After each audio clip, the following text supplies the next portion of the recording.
Podcast starts now. Wow, wow, wow, wow, wow. We are hanging on by a thread, and yet here we are podcasting. Can I ask you something? Yeah. Do you think the wow, wow, wow has now become like a part of the intro? Oh, not consciously, but I think maybe you're right. I think you used to do it occasionally, and it's definitely like a Samism, but I have noticed that it's now always part of it. Wow. Well, it wasn't on purpose. I do think, especially on a day like today where I do feel like we're both struggling, it helps me sort of rev up. If I say wow, wow, wow enough, I'm sort of like, okay, I'm almost telling it to myself. I'm like, wow, wow, wow, wow, wow. I'm so excited. There is nothing more humiliating than feeling too tired to podcast. When I think about the things that other people have to do, and I'm not even talking about nurses, doctors, I don't know, political operatives. I mean, just other entertainers. The fact that people have to do a matinee and like 2 shows a night. No, when I think about people that are on Broadway, I get scared. I'd say that's like, I wouldn't be able to do that because right now we have, it is, 2 p.m. my time. We are podcasting. And I literally before this, I was like, I don't know if I'm going to be able to get through it. I don't know if I'm going to be able to do it. Yeah. And just to give people a peek into what's going on with me, I just did the first 2 nights of my big world tour. I did Chicago 2 nights ago and Pittsburgh last night. How was it? It was, both of them were incredible. Shout out to the Den Theater and shout out to Bottle Rocket in Pittsburgh. Like, I have to say, surpassed my expectations. Everyone was so nice. Both places were, so I almost am worried that I'm overdue for a big bomb. And so we'll see if that happens in Seattle, Portland, or San Francisco coming up soon. Woo! But in Pittsburgh, which, by the way, was an hour away. It was like the next town over from Butler County where Trump got shot. Oh. So Trump got shot. We all learned about it right before I went up on stage. It turns out I've been getting DMs all day. Some people learned about it from me on stage. Whoa. Because they were like going into the show. They hadn't read the news. They were like, buying a drink and taking their seats while I was like looking at my, at all my different news apps. I get up on stage and I made some joke. I was like, it took me a while to get here because I had to make a stop in Butler County. And then half the audience laughed and half the audience like didn't know what I was talking about. And then we had to like get into it and people learned about it from me, which I felt it was my honor to be. I was sort of, the Christiana Mampour of Pittsburgh, Pennsylvania, just for one night, giving people the big news. That's really exciting. So I woke up today.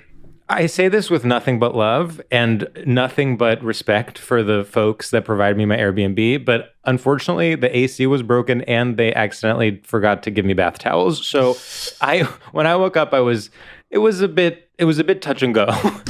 And then I had to fly to New York. There's doing something new at JFK where you have to take a bus to take you to the Uber station. Oh. And then the Uber home took a full 2 hours. And I got home 20 minutes ago. So that's where you're catching me. Well, that's a bummer. Meanwhile, I just had an incredible weekend. Yeah, you're just hungover. Yeah, not to be just rude. Just hungover. That's actually, so you're basically just like at home and hungover, kind of like we always are when we record. No, it's actually you don't understand. I was on the front lines of journalism. Well, I'm making new friends, George. You know what that's like? Who are your new put friends? Yourself out there. I actually want to know more about this because, as everyone knows, I'm having a brat summer. We're switching spots, and I'm going to, I'm going to parties left 365 Potty Gal. Mm-hmm. And I told myself in Pittsburgh, there's this gay bar that everyone talks about. It's called Hot Mass, and I was like, I'm gonna be brave, and I'm gonna go by myself. I have no friends in Pittsburgh. I'm gonna go by myself, and I'm gonna have a good time. And I chickened out. You chickened out? I chickened out, and I will never forgive myself. And I need to get back on the brat summer horse because I can feel myself slipping back into old habits. Oh no! But tell me about your night. Well, I literally, as I firmly believe there's no ethical way to make friends as an adult. I think you just have to put yourself out there, and everything has so much shame. So this is a friend I met at the Eagle on one random night. Love it. It turns out we have people in common, and now I've been hanging out with him sometimes. And guess what? So it was his boyfriend's birthday party, and when I met him at the Eagle, I was like, who is this guy? Like, he looks so familiar to me. Turns out, remember when we did those like Apple ads? Yes. He was there. Oh, totally. He was recording us. Isn't that weird? Oh, yeah. I got good vibes from him. He's a fun guy. So his boyfriend is your new friend. Yeah. And we're yeah. And basically. now he's your new friend. And now he's my new friend as well. Oh my And his God. friends so are all fun. Your work friend. Wow, Sam, so interesting. So your way of getting back into the swing of things, I guess, is hanging out with work friends. It's not work. That's what I'm hearing. It's not work. It just was a second point of connection. Just when you decide to try to catch up with me while I am staying out past 8 a.m. every night, you're saying, oh, I'm going to go out to the Eagle, hanging out with work friends who work at Apple? It's not like that, George. It's not like that. We're not coworkers, okay? We don't follow HR rules. It's not like that. You better not. No, Wait, I have to say, I was really disappointed in myself. I was like, I was talking to Jake Cornell. Jake went to Hot Mess after his show in Pittsburgh. And I was like, if I was Jake Cornell, I would have befriended people at the fucking venue and then gone to the bar with them. I mean, didn't you even like get on like an app or something? And like, I did. Randomistas? I did. But I have to say, I wasn't excited by sort of the interactions that were happening. Okay, rude. Sorry. All of Pittsburgh doesn't have a single man. No, that is not what I'm not making a comment on anyone's appearance. George officially says Pittsburgh is all it goes. No, it's not at all in fact, there were many attractive people. I was just like, none of these people are people I'm currently trying to befriend and go out with. You know what I mean? Sure. My favorite bar in Pittsburgh is, I told you about it, right? Lucky's. Oh, is that the one with the naked people? Yeah. Oh, wait, I thought that was the same one. How does Pittsburgh have such an amazing gay scene? I guess everyone talks about that. And also that lesbian movie with Kristen Stewart is based there. Oh, really? And no one's talking about famously. That? Actually, you'd be surprised. People really are. If you look up gay Pittsburgh, it's all things about that movie, because I just did that 2 days ago. As someone who, you work in the news, you pretty much break the news. You're pretty, I'm like, how did that emotionally make you feel? Oh, God. It's interesting. When it happened, I was like, damn, what are the chances I have to do like an hour of stand-up comedy, truly like 45 minutes from where it happened? And I kept saying that to myself. I kept self-mythologizing and being like, wow, I'm like in cabaret. Like I have to do a big comedy performance just, a few miles from the big tragedy. And then I enter the venue and I start sort of saying things implying that to people. Like I keep being like, wow, what a night, huh? And no one cared about what I was talking about. People were like, yeah, it's been hot today. And I kept, no one was in a weird mood because of it. It was completely fine. That's so funny. You were really being my middle school after 9/11, being like, we're the third biggest middle school in Ohio. Like, they're coming for us next. Like, I know. I really was like, I was like, I wonder if there's going to be police presence. I really had it in my head that I was like in the scene of the crime. And then, in fact, so it turns out, so I looked outside my Airbnb and there were like 4 police cars. And I was like, oh, wow, like there's a police presence. Turns out I just was right next to the police station. So they were parked there permanently because that's their job. And in fact, they were off for the night because it was a Saturday. Wow. Yeah, I really enjoyed the sort of like Michelle Obama tweeting like, this is not who we are. I thought that was so fun. And I will tell you, one of the nice things about working as a nightlife performer that night was that I wasn't seeing any of that. And I had the instinct this morning when I was like heading to the airport, I was like, oh, I should catch up on what everyone has said. And then I was like, no, what if I just skip this one? Yeah, I was like, I thought it was really funny. It's so funny for like Joe Biden to have to be like, you guys, stop. Don't do this. This is bad. I can't. We can't. In fact, we can get into it, but with our guest. How does that sound? That sounds really nice. Well, I am actually so excited to have her on, and it sort of is incredibly overdue that we haven't had her on recently. She's one, I don't know if you know this, Sam, she's one of not only my oldest friends in comedy, but maybe the first comedian I ever met. What the hell? Please welcome Kate Willett. Hey, am I really the first comedian you met? Okay, so Kate, before I ever started comedy, when I lived in San Francisco, I saw you open for Margaret Cho at the Convent. Oh, okay. Yes, I remember that show. Yeah. And I like met you just because we had a mutual friend, our friend Helen. And I was like, oh, how cool. Like the only comedians I was aware of were like people I grew up watching on TV. I'd never met like an actual working comedian that was like around my age. So I think, yeah, and that was such a fun show too. Yeah, Margaret was so amazing. Yeah, and it was such a small venue. That was sort of cool. So this was in this like cooperative housing thing that our friends lived in. And correct me if I'm wrong, Kate, but did Margaret move in there for a while? Yeah. So she went like basically she was at a time where she was, I think, ending an extremely long-term relationship. Yeah. And she was kind of just like looking for a change while like her ex kind of was moving out and stuff. And so I met her at a show and started talking to her. And then she's like, I told her about this place that I lived, the convent. And, I was like, we should do a show there. And so she did the show. But then after the show, she's like, could I like sublet a room here or something? And I'm like, are you joking? It was actually crazy. Yeah. Yeah. And then she did. She sublet there for like 2 months. And I hung out with her all the time. And she hung out with like all these weirdo hippie artists, like guys who do Reiki and stuff. Well, it was like 2014. So there were a lot of white guys with dreads. Totally. At that time white guys with dreads, very Burning Man, I would say. Yeah, very Burning Man. It was very like Sam. I can't remember if I talked to you about this, but it's like it used to be an actual convent. That's why it's called the convent. And then they've made it into this like, how many people live there? Like 25 maybe? There were like 23 people who lived there. It's shut down now, unfortunately. I didn't even know a few years ago. Yeah. I think the landlord wanted to do something else with the building, tear it down and, replace it with whatever new luxury condos or whatever. And that'll happen eventually. I don't know when, but as it is now, it still stands, but it's boarded up. Oh, God. But, it was like this kind of really interesting place where it wasn't that cheap to live there, but it was cheap compared to other housing in San Francisco. And there was a really neat, creative community associated with it. But what I remember, it was also like, because this was like sort of mid-gentrification, it was like half people who were true hippy-dippy, back to the earth types, and then half people who truly worked as software engineers at Google, but like wanted a cool housing environment.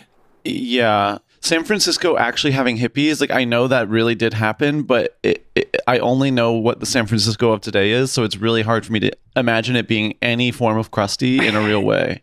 It's really like, it's in fact one of my great interests is the culture of the Bay Area. And it has changed so much. And even in the past, like, I mean, from 2014, 2015, 2016, it was kind of like the last of the old San Francisco. Yeah. Like just all the artists started getting, not started, but continue to be priced out and stuff. And then, everybody who used to live there was replaced by like a super highly paid tech bro. Yeah. And then the pandemic happened.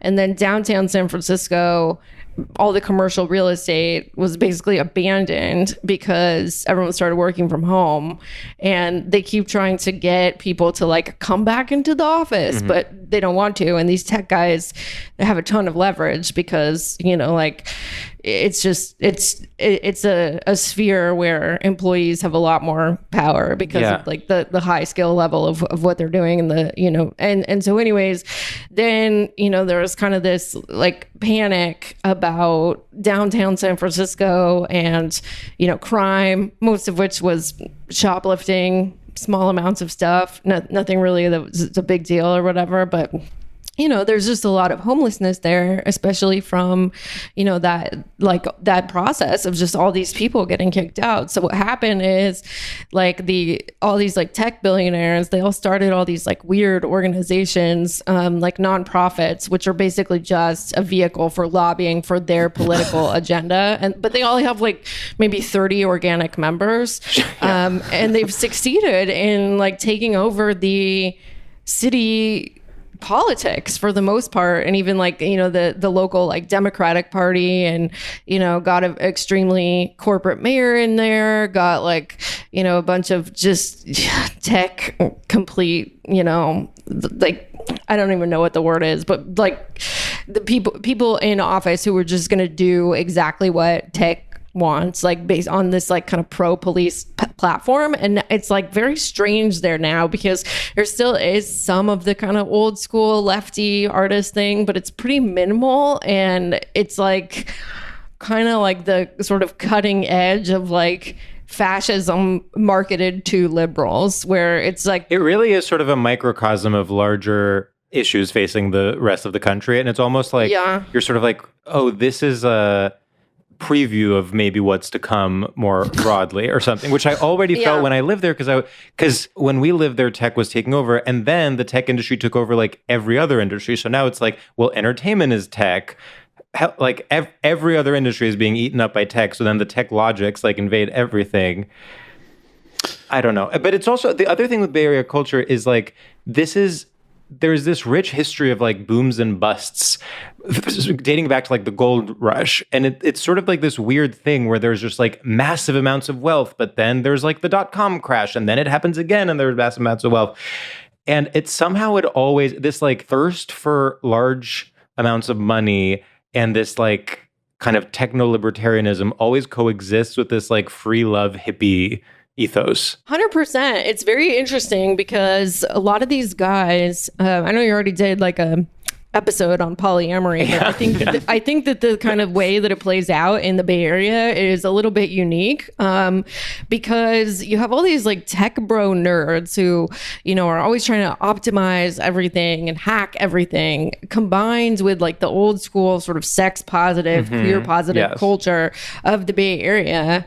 And so you get like these just weirdo incel libertarians, but like they're making spreadsheets about, you know, all of their partners and giving like numerical ratings to like who gives the best head and who's the most fun to hang out with. And also that relates back to like things starting there and then reaching the rest of the country. Like I do feel like that was a thing when like you lived in the convent and when people we knew were doing polyamory in San Francisco, and now it's everywhere.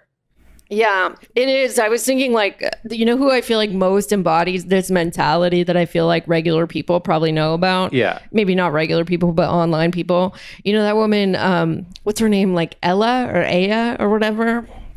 But she kind of blew up online because she like made a list of like all the things that she had done in a given year.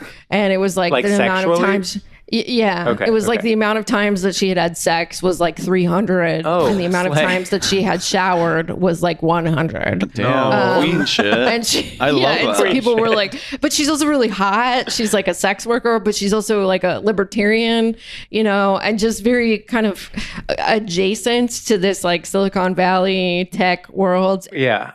I want to say shout out to the tech industry. Congratulations. You guys really nailed it. You did it.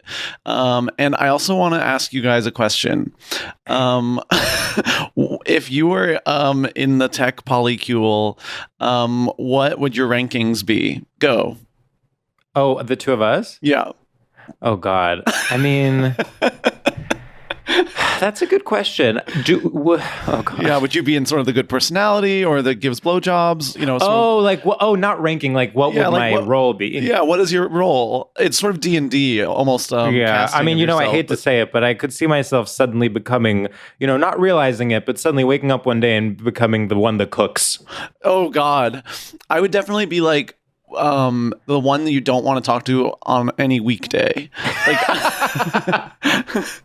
I feel like they would be written in the Excel spreadsheet, and it would be like only for Thursday through Sunday. Also, I think sometimes people think I'm, you know, with the naked eye, people think I'm very organized because I sort of have a very condescending tone of voice. Correct. But I think, and so people, I think, because everyone else would be so free love and so hippy dippy, they would be like, oh, you organize the group trip. And then I would completely fuck up organizing the group trip. No, it's actually one of your most charming qualities is that whenever that you like, you even kind of like the idea that people think of you as organized, but then when it actually comes to organizing, it's always like, you can do it, but it's stressful. I can do it though. Can you give me that? I did. I said like, you always pull it off, but it's like at the end of the day, I do pull it off, and I'm getting better about not complaining every step of the way. But yes, I do think unfortunately I would be organizing the group camping trips. Wow. Okay, let's do our first segment because then I really want to get into the topic. Yeah, that's a great idea. Kate, our first segment is called Straight Shooters, and in this segment, we're going to ask you a series of rapid-fire questions, especially this thing or this other thing, to gauge your familiarity with and complicity in straight culture. Okay. The only rule is you can't ask any follow-up questions, or we will scream at you so loud that the internet will freeze. Yes, and it's not going to make any sense, and you just have to embrace that. And that's okay. And I just say if I know what it is. I hear a question coming. Oh, okay. All right, Sam, take it away. Okay. Something Machiavellian or something Jack Skellington? Machiavellian. Okay, the wheels on the bus go round and round, or appeals to Liz Truss are gaining ground. Appeals to Liz Truss. The Kids' Choice Awards or the 2024 presidential election? 2024 presidential election. Adult literacy or insult comedy? Insult comedy. Lust for life or thirst for Sprite? Lust for life. Falling out of a coconut tree or balling out to the nth degree? Balling out. Okay. All the world's a stage or thanks all for coming to my page? Thanks all for coming to my page. Okay. Getting rave reviews in the press or seeing the brave Tom Cruise jump without a vest? Oh. Tom Cruise. Wow. I mean, talk about tech, bro. That was efficiency culture. That was efficiency at play. I think Kate immediately heard us say, if you ask any follow-up questions, you will be sentenced to death. And immediately I saw she got in line, and she was a nice little Amazon worker. I'm a sheep. You're a sheep. Yeah. All you need is two gay guys to tell you, hey, listen up. Yeah. We taught me platonically. We really stifled your sense of play, and for that I apologize. Oh God. Okay. I'm not gonna derail this into a tangent, but I do have to say about the tech bro thing that we were talking about. Okay. They all call sex play. Yes. No, it's true. It's actually so disgusting. It's one of the most disgusting turns of phrase I can think of is calling sex play, and also being like, "Do you play?" Play partner, I find really No, I mean, okay, look, if you're doing like BDSM and you're like a kink person, I get it. I'm not trying to malign those interests or anything like that. But if you're just regular vanilla fucking, yeah, totally, and you call it play, it's like you're barely playing. You should be killed. Like it's actually not play. You're basically working a 9 to 5. Like you're doing missionary. It's fucking or it's having sex. Yes. And those are the only two legitimate options. Do you remember, like, as a kid hearing someone being like, are we gonna fuck? And being like, oh my God, they're using the F word to mean sex. Yeah. I remember as a kid watching like sitcoms and then being like, talking about someone being good in bed. And I was like, how is that possible? Like, I know. The idea of someone being better at sex than someone else really did not make any sense to me. And now as an adult, I'm like, no, 100%. I'm the tech bro. I'm ranking everyone. I have a full Excel spreadsheet. It's when I learned about sex when I was in elementary school, I asked my parents what it was, and they said it was a special cuddle. So I probably thought until I was about 11 or 12 that everybody was just loved to cuddle. Whoa. So much. Yeah. Naked though. I was like picturing just like, I didn't know about the penetrative aspect of heterosexual intercourse until I was very old. I knew about the fact that the sperm needs to go in, but I did not know there was penetration. So I thought it was sort of like, okay, let's get it in there. Like just how? like shoving Any it in means there. necessary, folks. We gotta get it in there. It just had never occurred to, like, because I also thought the cuddling part was cuddling. And I was just like, oh, it's like getting everyone in the mood. I feel like I learned pretty early on. I feel like boys on the bus were sort of, motioning of like fingers in the holes. And I was like, I see. I think I'm getting what's going on here. Right. But I thought was like an exaggeration in the way that you would like, any kind of hand gesture is inherently exaggerating something. So I was like, oh, that's like you're just making the shape of a vagina in the shape of a penis. Doesn't necessarily mean that's literally what's going on. You know what I mean? Interesting. So you were like, I'll do my own research. You were like, I see. Yeah, I was like, I don't think you guys get it. Wow. Okay, Kate, I would love to know what your straight topic is and maybe a few words on what you think is straight about it. Although, honestly, it's pretty self-explanatory. And you're going to have to do a lot of teaching us today, and I can't wait. Well, okay, so my topic is like incel culture. Okay. But, I just want to say I'm not an expert on it. I've just paid attention to it. I think it's something that fascinates you because I feel like I've talked to you about it before. Like, I think you...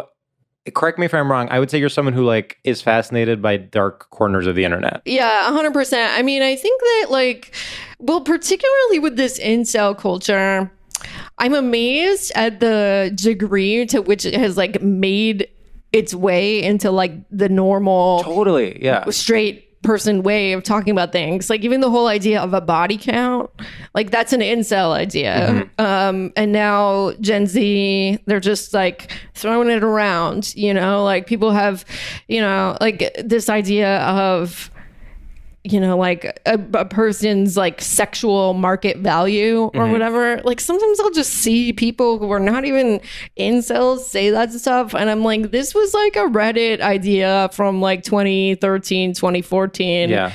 It's so gross. And, the saddest thing to me is seeing like women kind of internalize these ideas to some extent, and like think about like, the regular straight guys are really going to give a shit about something like a body count or whatever, because it's just like none of this stuff applies to a guy who's even like a remotely functional partner. So is the body count thing that men want women to be virginal, so they want their body count to be low? Or is it more about like men want to be virile and want their own body count to be high?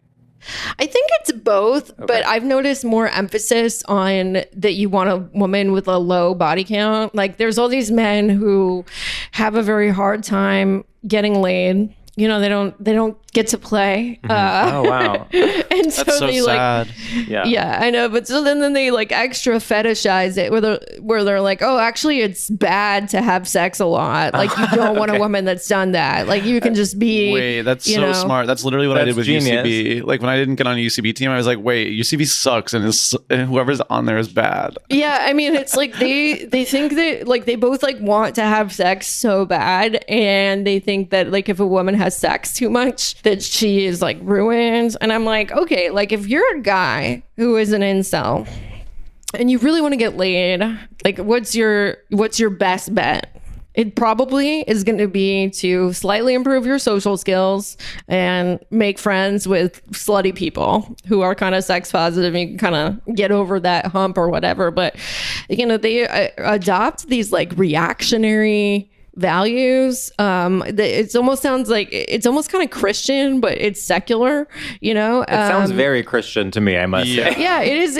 I mean, in a way, it's not really like, it's not new. Mm-hmm. These aren't like new ideas. Like humanity has been sex shaming women since Adam and Eve, but I think that these ideas kind of like making its way sort of back into society, like in like a mainstream way after kind of like the millennial, like, sex positivity, which is its own can of worms, totally. But I do think I think the sex positivity, I think so much of the conservative reactionary stuff in the culture wars is like a reaction to like sex positivity, body positivity, and like LGBT inclusion, basically. Like it's like people suddenly during the Obama years, too many companies posted about Pride. Yeah. And then people really needed to react against that. Well, I mean, we were talking about San Francisco earlier, and the funny thing about San Francisco, like it's the city where straight people became gay. Yes, 100%. Totally. And like that's how so much of like these ideas around sex positivity originated. Even like these, kind of old school, sex positive writers. Like I'm thinking about like Annie Sprinkle and stuff, and these women and queer people in the 90s and early 2000s that were, kind of exploring, like making kink or having a lot of sexual partners more of like a mainstream idea. And like a lot of the kind of straight people in San Francisco have really adopted that. Like they have this, you know, like sorry to be vulgar, but I feel like it's probably a safe space on these podcasts. Like men in San Francisco will be like, eat my asshole, like straight men. And I'm like, don't you realize the only reason that this is possible for you is because of the gay men who came before you? You should be waving the pride flag every day, you know? And just because it's like, you get to do this, like you get to be a straight guy that has a fun, adventurous, you know, maybe even non-monogamous sex life because you live in a city where queer people pioneered this stuff, you know? And it's just like, you know, it all kind of came out of the Bay Area, and I lived in the Bay Area, like, you know, in the early 2000s. I was in college and stuff like that. So I was like kind of right on the forefront of like the millennial sex positive crusade or whatever. And I mean, I definitely, you know, I definitely remember like being in college and after college kind of feeling like, okay, like this idea that I'm supposed to have sex as much as possible, which isn't really what sex positivity is, but like I think a lot of people kind of felt that pressure, you know, and I was just like, wait, I'm not supposed to expect anything, you know, and like it wasn't always great, but it was a big break with the kind of like conservative values I grew up with. And I understand why there's a backlash to it. Like, I get why people are like, no, I want to have meaningful relationships with someone who's committed to me forever. Like, I understand that emotional impulse. Yeah. But I think like the way that it's kind of metastasized into a backlash, like both in the culture at large, and specifically in these kind of like, you know, incel corners of the internet, where, you know, like these are the men who very much like couldn't, maybe they would love to live that sex positive lifestyle, but nobody's interested in having sex with them. And so they're like extremely angry about it. Whereas like maybe, you know, if you went like 50 years back, like those guys would have just had a wife, you know, like they just would have like met a lady that they got along with, and they're like, oh yeah, like let's both be like kind of dorks together and like have our friends over for board games. And it's like that's actually like the lifestyle that a lot of people are more suited for. But I think as there became, you know, sort of like an increased pressure to like fuck a lot, and then it became like a sort of like I don't want to say like a status symbol, but almost, you know, where like having a lot of sexual partners became something that is like brag worthy instead of something that was like, you know, reflective of being a bad person. Yeah, I mean, I do think queer people really pioneered that as well. Queer people certainly pioneered that. I think societal expectations of sex are interesting because at any given time, depending on what your immediate community is, everyone feels a certain level of shame for either not having enough sex or having too much sex. And it's like, actually, the real sex positivity is not about having as much sex as possible. It's about actually feeling comfortable with the level with which you express your sexuality and not trying to conform. Because so often, because I've been in both. I've been in like, I wouldn't say conservative environments, but I've been in sort of like more traditional environments, and I've been in like very, very promiscuous queer environments. And in both cases, everyone's unhappy. Like, no, because I they're mean, trying to live up to some. The saddest thing ever is a queer like a gay vacation, and it's like day one, you're like, okay, everyone's having fun. Like day 3, if people haven't like had a sexual experience yet, like there's panic. Panic starts to come into play because it's like your entire self-worth is like, well, I'm on a gay vacation. How am I not going to have something happen to me? You know, I think there's this kind of like male incel thing. Obviously, that's the main one, but there is even like a lady incel version that kind of developed. There was this subreddit called the Female Dating Strategy, which I think eventually got shut down for being a hate subreddit. Oh, no. And this place was fucking insane. So like, you know, it was like these women that were like, we're reclaiming our standards and like we're pushing back against this like sex positivity. And it was obviously a lot of women, you know, very, very, very straight, incredibly straight place, like no one queer in there. But were they trying to be dom women? No. Oh. They were trying to. Is it like more like trad wife stuff? Not even trad wife. So the main things they were really against is like men watching porn, men kind of not doing chivalry anymore. Like it was a big thing on this, like if you go on, this many dates and he doesn't pay for the whole bill, like you're done with him forever. But then it also got like really psycho. Like, I mean, not that isn't psycho, but there was this one lady that was like, I went on a date with this man and, he briefly mentioned that someone that he knew recently died and he was still feeling sad about it. And like, this isn't a fucking therapy session. And, like everybody was like upvoting it and stuff. And it became this like, I don't know, like it was like it was incel like, but for women, where they were also, I think, having a very hard time in the kind of like, increased like sex positive zone. And I ended up, I think, adopting like a good bit of like the men's rights rhetoric, like there's this like idea in kind of the manosphere that there's like low value women and high value women, and they would be like low value men and high value men, and just like all this shit, like this kind of like imagining of human relationships that is not what people think if you've had relationships. Like if you've had a relationship, like like it's like you meet somebody, you get along with them, and then you kind of see where it goes. And look, I'm not saying it's super easy for everyone. Like I've gotten way better at communicating what it is that I am looking for and what my boundaries are as I've grown older. But I think like instead of developing those healthy communication skills for like expressing interest in somebody, or expressing like, oh, hey, I'm actually, gonna wait a while to have sex. It takes me a while to feel comfortable with someone, but I am attracted to you, like it's like they make all these, the common thread is like they make all these like rules for how it's supposed to go that have like literally nothing to do with real human interaction. Do incel men and incel women get along? Like, do their values align? Like, if incredible question. Like, if they meet up, are they like, wow, we get each other? Like, it's like magical, or are they like, no, I think completely differently? I think it's the opposite. Like, I think that they've both devalued like these like incel type women and these incel type men. They have both devalued, like, I don't want to say the other gender, because there's many genders, but in their worlds, in the world of this, there's only two genders, sure.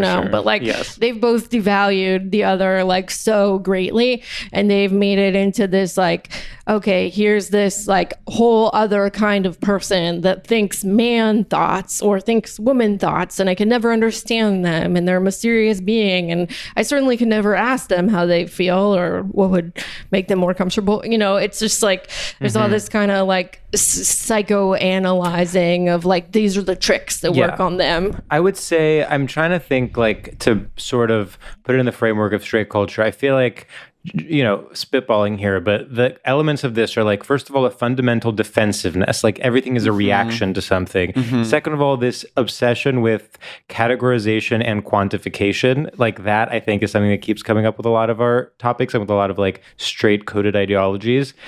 And also, I don't want to stigmatize online communities because there are many that are very gay and very queer and whatever, but I do think a big part of it is also when you are doing most of your socializing and most of your interacting with people not in meet space, you start getting warped ideas of just like how conversation and how interaction should work. Yeah. And there's a lot of like I've seen, these like incel type of dudes, talk about like, there's this like common thread that like women like it if you're like slightly mean to them. Sure. Like obviously you probably the idea of like negging has very definitely much made its way into popular culture. But so like, negging is from like fully from incel culture in the manosphere. So negging is from pickup artists. Oh, that's right. It's from pickup artists. Yes. That's right. That's right. I did know that. It's a pickup artist idea, and I don't know exactly when it emerged, but I'm gonna put it like somewhere within a couple years of 2010 on either side. I don't know exactly, but this idea that like, you insult a woman a little bit and you make her desperate and for your approval, and then she fucks you, and like, it's these like pickup artist ideas. It's pickup artist isn't the same as incels. Like the pickup artists are actually into having a lot of sex, but like a lot of the incels have like adopted this pickup artist ideology. Like they think that is how it works. And if they did have and sex, Rules of the Game, which is sort of the classic pickup artist text, came out in 2007. So yeah, it's kind of like, I feel like there is an idea with like a lot of these men that what women are super into is, if you're a little mean to them. And it's like,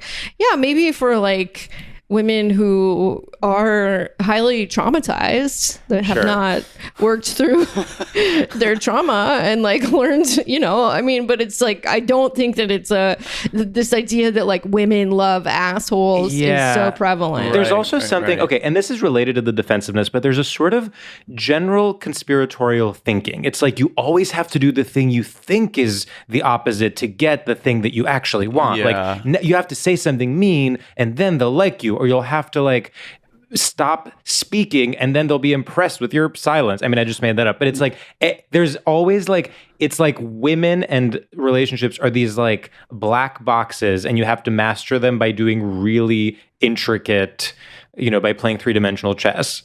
Yeah, and I think also women, I think like a lot of women on the internet have gotten into this mentality too, that like you have to trick a man in order, like the way that you get a boyfriend or a husband or whatever is you trick them. I mean, like you withhold sex for like a amount of time. You make them perform various tasks that usually include paying for things and maybe doing physical labor of some kind, and you're not honest about your feelings. Like if you like them a lot, you certainly don't tell them. It's like this kind of like, if you followed like any of these incel ideas or like pickup artist ideas or like lady incel ideas, like they probably will work on like a certain kind of person who is like very damaged and like not somebody who's probably ready to be in a healthy relationship. I think this is like, I feel like I'm seeing it all. I'm like scared at how mainstream all these ideas are now, because yes, exactly. I really was like, I know what incels are, and I'm like aware that this is like happening on these weird dark corners of the internet. But I haven't been paying attention to like how these things have become like little dating jokes. Down. Like even the thing about like, I need a man who's 6'2", or like the man has to pay for dinner. There's all these weird things that like I thought we had like moved on from, and now they feel so back in with like a wink, like everyone's like, oh, it's playful, and it's like, I don't know if it is playful. And I think the biggest, like to take it back, I think a big part of this is this resurgence of, which we've talked about before, half joking about the differences between men and women. Yeah, gender has never been more back. Yeah, like it's just like girl dinner, boy logic. And I understand that all of these are with a wink and everyone's half joking. But then when you start to like listen to what people are saying, you're like, are you actually joking? And I think a big part of incel culture, whether it's man incel culture, woman incel culture, and a big part of the sort of like conspiratorial thinking that I was talking about and how to unlock something that's unfamiliar to you, a big part of it is simply this very straight idea of like, men are from Mars, women are from Venus. Like 100%. It's literally like, it all goes back to just like men and women are fundamentally different and definitely and like they will never be able to actually fully communicate with one another, so you have to invent these weird heuristics to like bridge the gap. Yeah, it's very strange, but I think the one thing that kind of complicates it is that there's like a little grain of truth in like some of the things that they say, and I don't think that it's inherent or like biological, but I'll give you like a concrete example of what I mean. Okay, like when I've been on a lot of dates with straight men, a lot. Like huge. I'm in a relationship now, but I probably dated literally what probably went on like 100 or maybe even over 100 first dates, like in the process of like meeting somebody that I wanted to, spend all my time with. But I noticed that there's a huge correlation between men who do not offer to pay on a first date and men who are otherwise rude. And so for myself, I definitely, if a guy didn't offer to pay, would like downgrade him in my mind. And that wasn't because I feel like there is any inherent moral value to a guy paying, or even because I'm interested in having an incredibly heteronormative relationship. It's just that that's enough of a social convention still, that men who disregard it are highly correlated with not being polite in other ways. Wow. And I'm like, okay, I wish it wasn't like that. But every single time I've been out with a guy who didn't at least say, like, a lot of times I'll be like, oh no, let's split it or whatever, you know, but like the guy who like never made the offer, like he's just an impolite person who was otherwise badly behaved. Yeah, and it's like, I think navigating this stuff with like a level of, you know, I mean, it takes like a bit of sort of reflection and sophistication to be like, okay, you know, it's to take everything into account. Like, you know, it's one thing if a guy's like between jobs or something and we're like, oh, okay, he's not, you know, we're going out for ice cream, we're just going to pay for ourselves because he's broke as hell. That's different, right? Like, that's a completely different situation. But, you know, like, I think that like straight men who kind of completely disregard like all aspects of chivalry, at least in this moment in time where that stuff hasn't fully made its way out, it's like they might end up just being an otherwise inconsiderate person. That's a really good point. It really is so challenging to navigate. Yeah. Like, yeah. I mean, I think this is like incredibly, I don't even know what, all right, I'll just say what I was about to say. Like, to imagine seeing, let's say, a straight couple on a date, and the man is dressed to the nines, like designer head to toe, Gucci loafers, and the woman is like sort of schlubby. Like, imagine, like, you know, because the stereotype is like the man could be wearing like a flannel and ripped jeans and flip flops, and the woman is in like a mini dress and full makeup. Yeah. Like, is it like weird or something if it's the other way around? You know what I mean? Like, I don't know. Like, I don't know. It's a complicated moment because, you know, we have parted ways with like a lot of these kind of antiquated ideas of gender roles, and there's not really like a set of rules anymore. Yeah, they haven't been replaced with anything. It's true. No, and I think that these online spaces, whether it's like incel dudes or like, you know, incel women or whatever, like they're desperately looking for a set of rules, yes, to replace whatever came before, or maybe even to go back to the previous set of rules. And it's like, I mean, I empathize. It's very hard not to have a set of rules, like especially when we haven't made it all the way to a point, you know, where like you can expect your average straight guy to be emotionally intelligent. Like, I think that'll be the thing that finally like frees us from this, is like when straight men learn to communicate and everyone gets to the point like, oh, okay, like we're just two people, and if we want something we could say, you know, but we're not there yet. And so I understand why people want to kind of fall back on like, if he does this, that means this, you know, or if she does this, that means this. And I can assess if somebody is like meeting the criteria of, you know, being a good person. I mean, it's like, you know, it can be really, and like when you meet somebody that it really works with, like when it's kind of, it almost always is a situation where like the rules have gone out the window. Like my, when I met my boyfriend, I had a great conversation with him in like it's kind of like a cafe that our mutual friend works at. We had an awesome conversation, and it was really, you know, it was like we talked for like an hour, and it was like, holy moly, I have so much in common with this person. And then he didn't text me after, and it came, you know, it was like 3 days, 4 days, and I was like waiting for him to text me, because I'm like, okay, well, the information is that if a guy likes you, he will text you, and that's usually true. But I decided we had a good enough conversation that I like broke down and texted him and was like, hey, you know, I had fun talking to you the other night, you want to meet up, you know? And then we met up, and I was like, oh, he must not be very interested. But turns out he he's like a very academic brained kind of person. He felt like to talk to me more, he needed to like go through and listen to like the back episodes of my podcast. Whoa, wow. He gave himself homework, which would be very strange if it was like any other person, but That's with him, really funny. he just has such a dorky, like endearingly academic personality that I'm like, of course that's how you would approach a relationship. And I'm like, one day I asked him, I was like, would you have texted me? He's like, oh yeah, you know, I didn't want to come off too eager, so I thought I'd wait a couple weeks.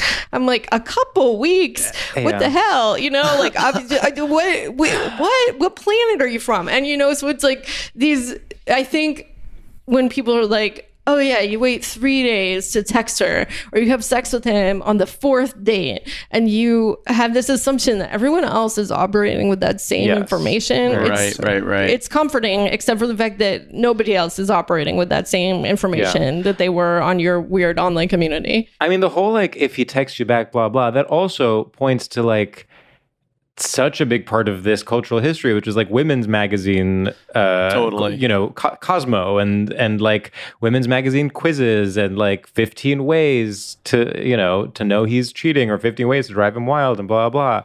Yeah. I find myself, it's also funny that when you learn that stuff when you're like 13, it is really hard to not think of it as fact. Like, I one time read like some literally like Cosmo thing that was like, "Ooh, I'm not even supposed to be reading this. This is for girls." Sure. And I read it and it was like, touch his leg. And if he touches yours, like that means he's into you. And like now, 20 years later, I like touch someone and they don't touch me back. I'm like, okay, they hate me. They don't want to have sex with me. And it's like, but that's not always the case. It's just like, I made this rule and it's like, I'm giving them a test, which doesn't make any sense because I didn't tell them I'm giving them a test. Something truly that like the true like peak of the insanity of straight culture is the fact that during this time of like, you know, let's say 90s, early aughts, Maxim and Cosmo were right next to each other at the magazine stand. Anyone could read both, and yet each of them was giving contradictory advice to each gender, to each, you know, alleged gender. It is really, it truly, it's like, I can't even believe it. Like, it's just, men are just like reading something that's like, if she does this, do this. And women are reading the exact opposite. And they're going on dates and they're being like, he was being weird. She was being annoying. It's like, why did she just touch my leg? Exactly. You know? I mean, but it's like, okay, like, I just don't have a naturally flirty demeanor at all. I'm a super cerebral person. And so there was a time, like, I was in monogamous relationships basically until I was like 29, 28 or whatever. And then started dating without a lot of experience dating, and I was going on all of these dates and it would just like never turn into like a second date. And I was like, I feel like, I don't know, I was talking to a friend who is, you know, she's very charismatic and she's very good at this stuff, and she's like, well, maybe they can't tell if you're into them or if you're attracted to them. And I was like, well, what am I supposed to do? And she's like, just look at them in their eye and say, you look really cute. And so I was like, okay, I'll try that. And then all of a sudden, like 100% of my first dates turned into like second dates. Like I just like had to have this like formulaic, just have this like formulaic way of like, okay, like I can express some interest or attraction to this person in a way that like, so that like freed me, and I don't have to do that anymore. But just like I needed like some like very concrete advice for like how to get over the hump of my social awkwardness. Totally. And I think that some of this stuff online is very much like about that. Like I had a friend who was really into the pickup artist stuff in the like maybe 2012. He was a comedian. He was a nice guy. And I was like, why are you into the pickup artist stuff? Like, it just doesn't seem like something. And he's like, well, it's, you know, has a bad reputation, but I've actually gotten a lot of advice to really, you know, helps me. And he explains what he does. He's like, I go up to women, I start talking to them, and I say these things. And I'm like thinking in my head, like, okay, the part that works about what you're doing is the part where you start talking to women. Like that is actually, that has been the main ingredient in your success, is that you started conversations with people, whereas before you did not at all. And if the goal is to ultimately sleep with them, maybe you are trying to, I don't know the details of, but it's maybe you're trying to be extra nice, or maybe you're trying to smile more. And those things just are objectively nice things to do. Yeah. And it's like dating favors people that are physically attractive, of course, but, like, there's also this element of like social intelligence, emotional intelligence that really helps so much. Like, if, the times in my life where I've like connected with a straight man or even a bisexual man who was interested in me, like, there is this kind of fine balance where they're conveying interest, but it's not creepy. Yeah. And that's something that, like, I don't even know how I would explain to a guy how to do that. It's just like they're very good at like tuning into me and like conveying just enough that I'm certain that they are interested, but I'm not weirded out and it doesn't feel desperate. And it's like, I think that a lot of the people who do get into this like incel, manosphere, online dating advice stuff, like, they just don't have that skill. And I very much relate to it because it took me so long to figure out how to have that skill. Totally.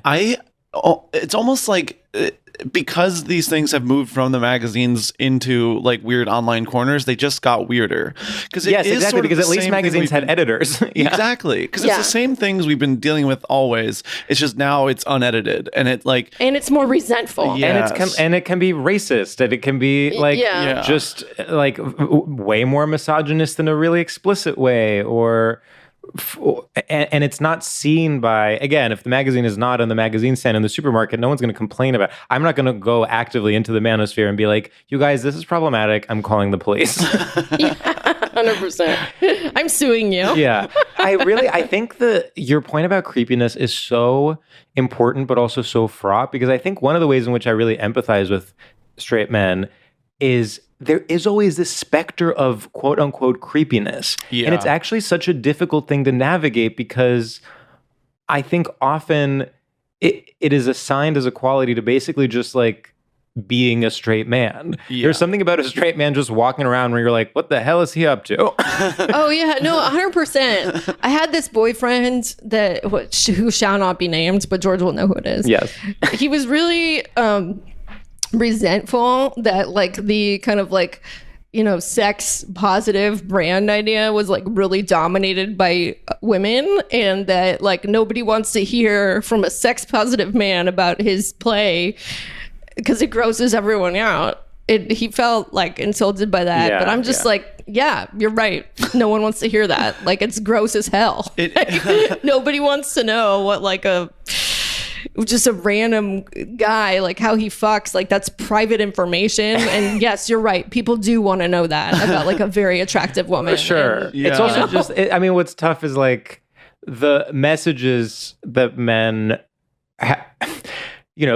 the whole thing is like straight men have taken up too much space. So now the responsible thing to do is to sort of make yourself a little smaller, give other people a chance to speak. But then at the same time, if you're dating, the way you put yourself out there is by like speaking and trying to show that you are worthy and that you are interesting and that you are smart. So they're caught in this like bind where on the one hand, they're trying to like make space. Again, this is like, some people don't even think about this and that's, its own thing. But the people that are trying to be socially conscious, it's like on the one hand, they're trying to make space and not, proverbially manspread. But on the other hand, they're like, well, if I don't do anything, then how will people know I'm interesting and smart? Yeah, no, it's 100%. And it's like, I think that like, that was definitely a challenge for me and has been for some of my friends, where like the guys that we've gone out with, like the straight guys, like are more of a sort of like feminist, conscientious, politically like leftist or liberal type. And they, in their minds, like, especially since like Me Too, it's like this new thing to account for, and this like subconscious rules of like, okay, he's trying not to be creepy. And so there were a few instances where I think I went out with someone either one or two times and they didn't, make any sort of like flirtatious moves or physical overtures. And then I realized like, oh, like now, like I'm going to have to do it, or at least let him know that it's invited, because it's not like, it's not this time anymore where like a conscientious guy is just going to be like super sexually forward if he's not sure that you are totally 100% welcoming that, and it's just, I think it just takes so much like, I mean, the answer to all of this is like direct communication, but that's so scary and it's so vulnerable, It also, like, I have to say, obviously it's great to have direct communication, but sometimes it doesn't work. And sometimes people have different communication styles and they both, in fact, think they're being direct and honest, but it is a different kind of direct and honest. Yeah, 100%. Yeah, totally. Do you ever meet someone who's like really self-proclaims to be really direct and you're like, no, you're just like rude and not or sometimes you're actually more fake than anyone else. 100%. You are just doing this performance of, and it doesn't even have to be rude. I think sometimes people are not and I'm not saying I'm immune to this, but like I think some people are not in touch with what they actually think. So what they think is honesty is like their weird warped idea of what is going on inside their mind. Yeah, 100%. Or people will say, things like they've worked with their therapist on how to be direct, and then it just comes off as like really artless. I remember like probably 10 years ago, I had this kind of friends. We weren't like great friends, but we had hung out a few times and we had sex one day and he was like, I want to keep dating you, but I don't want to have sex anymore for a while. And I, heard that and I got so defensive. And in my head, I was like, well, what did you think? The sex was really bad, or like, like you're not attracted to me, or I'm ugly or something like that. But at this point, like if that happens now, like I would probably just ask a follow-up question of like, oh, like, how did you reach that decision? And like try to understand, like, I think in this guy's case, like he, just kind of felt like he didn't want to put the sex part like before the emotional part so much. Like he didn't feel like he could fuck someone and get to know them at the same time, and, I was just like, well, no, that's a deal breaker for me, Sure. And it's just like, I think like with all of these, like the kind of like, I want to say like the commodification of like direct communication, like you kind of get to like this, this point where like people just sort of sound like psychos because they're not interested in receiving any feedback from the other person or paying attention to the other person's reaction. It's just like, here is my announcement. Wait, okay, so this is so important because people think direct communication is like the end rather than the means. People are like, well, I did my honesty. I just said an honest statement, so I'm done. It's like, no, what communication is someone saying an honest statement, someone else replying with an honest statement, and then trying to find common ground. Yeah, 100%. There's like a lack of empathy in the self-proclaimed direct communicators. Yes, and that's why we're anti-therapy on this podcast. Needless to say. Yeah, because it is like this thing. If you like, I'm not anti-therapy, but like if you think about what a therapist we're not either. is, we're not either. Yeah, we are jokingly. We are jokingly. We're sort of us being anti-therapy is like people joking about girl dinner. Yeah. I mean, no, it is kind of like. That same guy that was like talking about the sex positive stuff, he's like, I'm gonna go to therapy. That's how I'm gonna get better. And I'm like thinking in my head, like the thing that would make you better is not talking about yourself more. It would be considering others. Oh my God. I mean, that's such good advice for so many people. Yeah. I mean, and it's like, a therapist is like a relationship where you're literally just talking at the person. They don't expect anything from you.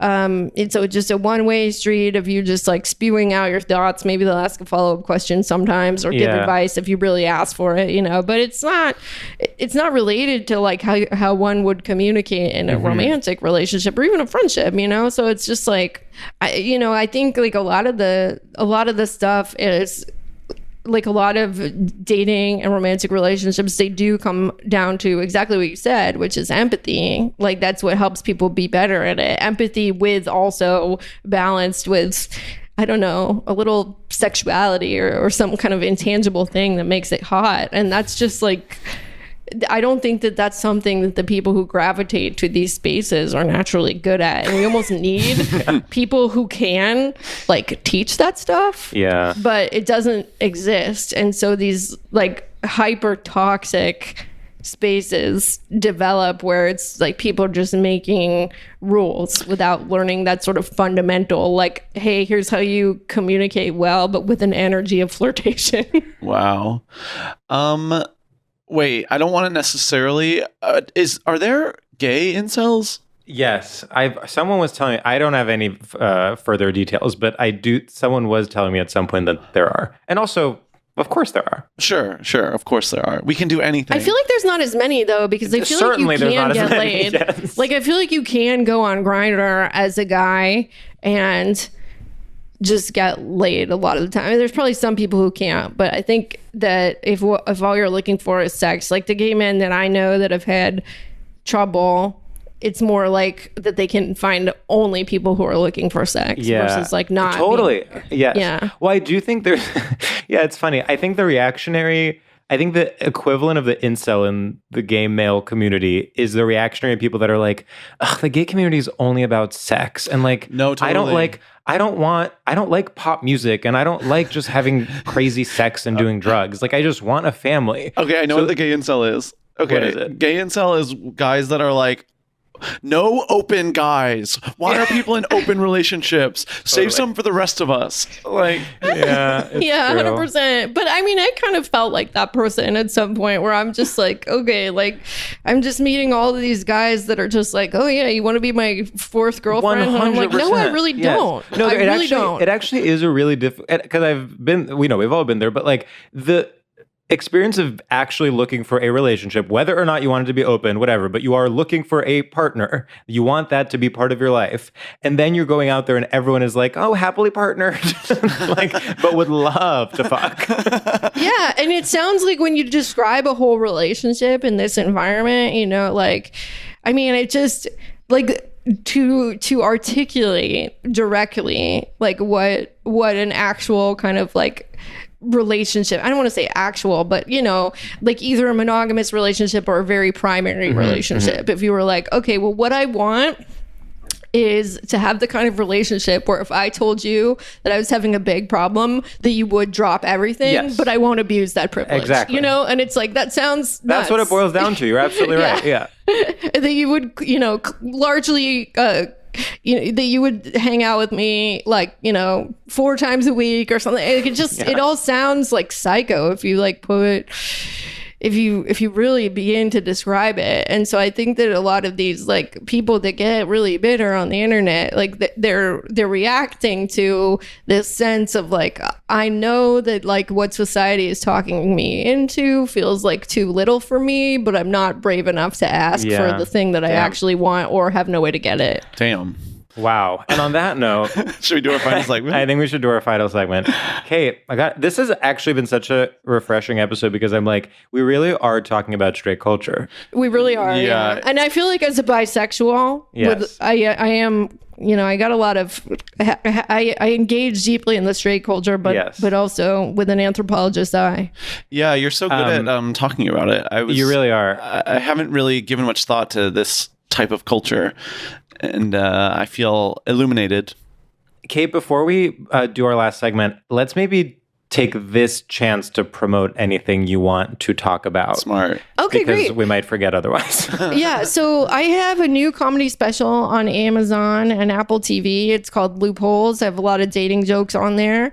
And I think one thing that would be of interest to your listeners is I have an audiobook on Audible called Dirtbag Anthropology, where I wrote about men. Yes. I did like a kind of a semi-comedic anthropological study of guys I know, and I ended up talking about a lot of this stuff. So check either one of those two things out, Dirtbag Anthropology on Audible, and or my special on Amazon, Loopholes. Thank you. And follow me on Instagram, Kate.Willett with 2 L's and 2 T's. And Kate's first album has the best cover I've ever seen. It is a direct reference to my favorite album, Live Through This by Hole. It is a millennial fave. Yeah. Wow. Well, then George, will you introduce our final segment? Of course, I would be delighted.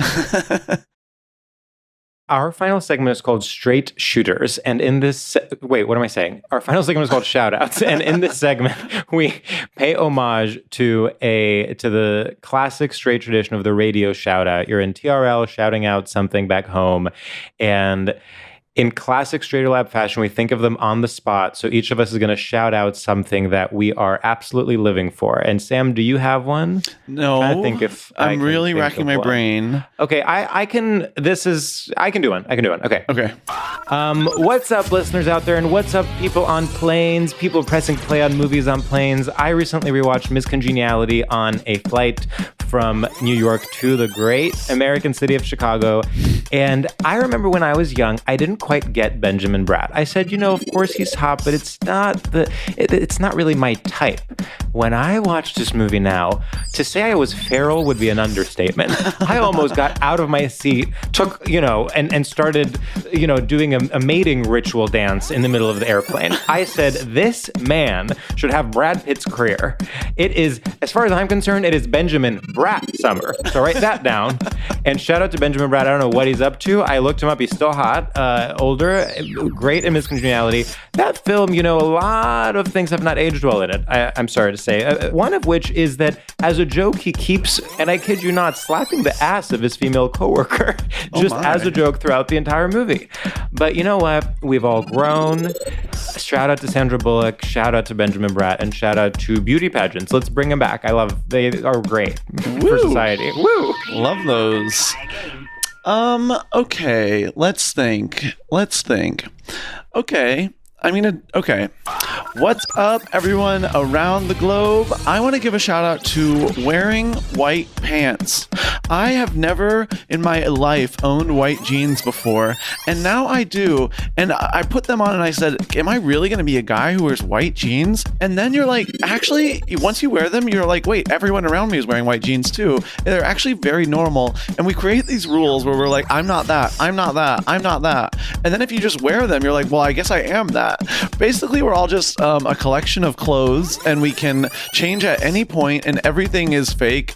And it's actually really amazing to put on something that you've written off forever and ever, and then you're like, okay, I guess it's actually really normal, and I was being weird about this the whole time. Shout out to white jeans. It's pretty exciting. We're in a brand new world, and now I'm in LA, and I can wear whatever the hell I want because no one knows me. XOXO, Sam.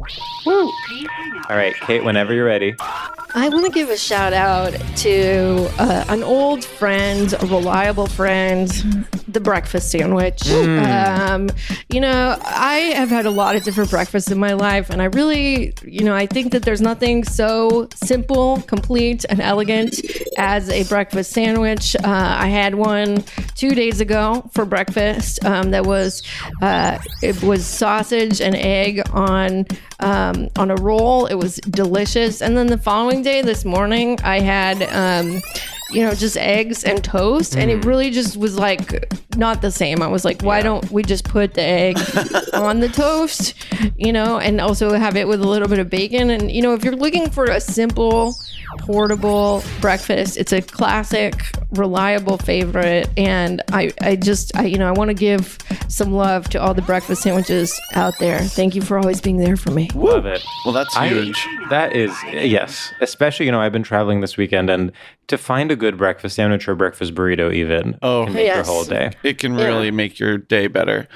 Well, Kate, this has been an absolute delight. Everyone watch Kate's special, listen to Kate's audiobook, listen to Kate's previous album, follow Kate on all platforms, and, maybe cold DM her with any dating questions if you're a man. That's a great idea, yeah. That's a really good idea, actually. Definitely do that. Do that.